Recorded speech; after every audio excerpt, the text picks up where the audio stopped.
Good afternoon, dear friends. Today we will talk about world diplomacy, world politics. A specific period has begun in relations between the United States and China. What is its specificity? The specificity is that the United States of America actually openly declared a Cold War on China. The demonstration of weapons has already begun. These are quite rude statements. Until recently, it was suggested to China to divide the world into two. There were always some compliments. What a wonderful China. What a wonderful United States. And why shouldn't these two wonderful states come to terms with each other? They didn't agree. The fact is that the United States always understands an agreement as a surrender of position by the opposite side. The Soviet Union once did it. The Chinese see what happened in the end. The USSR was deceived. The Soviet Union gave up its ideology. The Soviet Union has surrendered its history. Has Russia got stability? Not. The United States of America tried to convince that evil communists were to blame for all the troubles of the 20th century. Or led by an evil Lenin or an evil Stalin. But there is no Lenin and Stalin. There are no communists, no Soviet Union. Is there stability? Not. What did they promise Gorbachev? They promised that NATO would not expand eastward. That they will not accept new members into the organization. NATO is now close to Russia's borders. The Chinese see it all. And when they are asked to agree, the Chinese are doing the right thing. They remember the fate of the Soviet Union. And they say, wait, we don't like this. Let's perhaps. Then the period of China's seduction changes to the period of economic sanctions. Trump began to impose duties. Arrest of Huawei manager. Forced the UK to abandon Huawei equipment. Following Great Britain, Australia, and Canada refused. How can this be? Well, what's surprising? The Queen of Great Britain has a strong influence on Australia and Canada. Therefore, these states, following the United States of America, took a tough stance against China. But this is not enough. China is again not conceding, avoiding a direct clash. What's going on now? The United States of America is sending 2 of its aircraft carriers to the South China Sea. Why? Because Taiwan is in the South China Sea. The challenge of American politics. Despite the fact that they do not recognize Taiwan and they do not have diplomatic relations. Do everything to prevent the reunification of the USA is very consistent in this.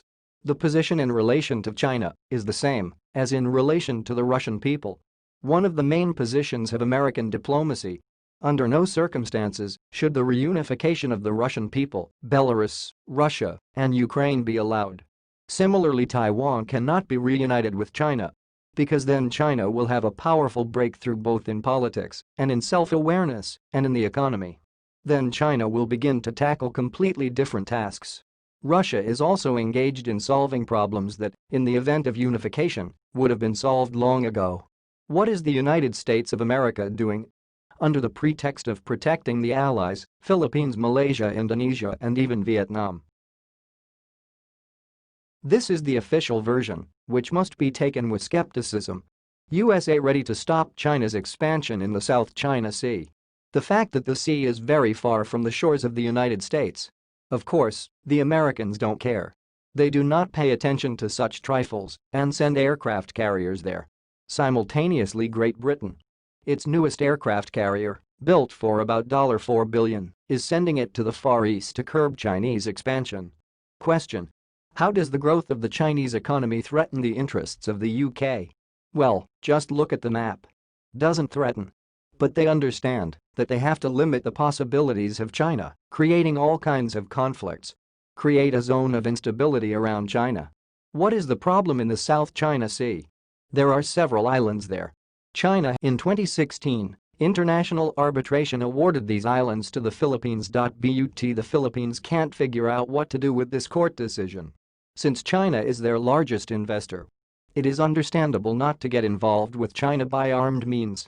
That is, there is a court decision, but in fact China retains control over them. And here are the same problems in Malaysia, Indonesia, and Vietnam. And the United States decides to become the protectors of all. But this is historical cynicism. The United States is protecting the interests of Vietnam. For those who have forgotten, they defended the interests of Vietnam by organizing a civil war among them. On the territory of Vietnam, A couple of million They used napalm, burned villages, destroyed entire settlements. And now they are defending Vietnam from the Chinese. In fact, the United States is introducing its armed forces to create a certain inconvenience to China. Today China is an economic giant, but militarily a dwarf. American warships are located near the created islands, where the Chinese fleet is based. This tense situation could lead to war. The Chinese understand this very well and behave carefully. Because for them the war will end unambiguously sadly. China is building up its military power. The first Chinese aircraft carrier appeared in the South China Sea. But the balance of power is far from in China's favor. Relations between Beijing and Washington are very complicated. The war with China is also unprofitable for the Americans because there will be big casualties. For this, it would be very convenient for the United States to change the government in Moscow and someday push Russia and China into a war. This is the West's favorite method of action. On the other hand, the United States understands that, if nothing is done, it will end up sadly for them. Therefore, there is pressure on individual companies. Demands, persuasion, coercion to withdraw industry from China. They create pressure on China and provoke conflicts along the entire perimeter of the border. Note: recently, a sharp rise in tensions on the border between India and China. And a dramatic improvement in relations between India and India unfortunately allows itself to be used against China.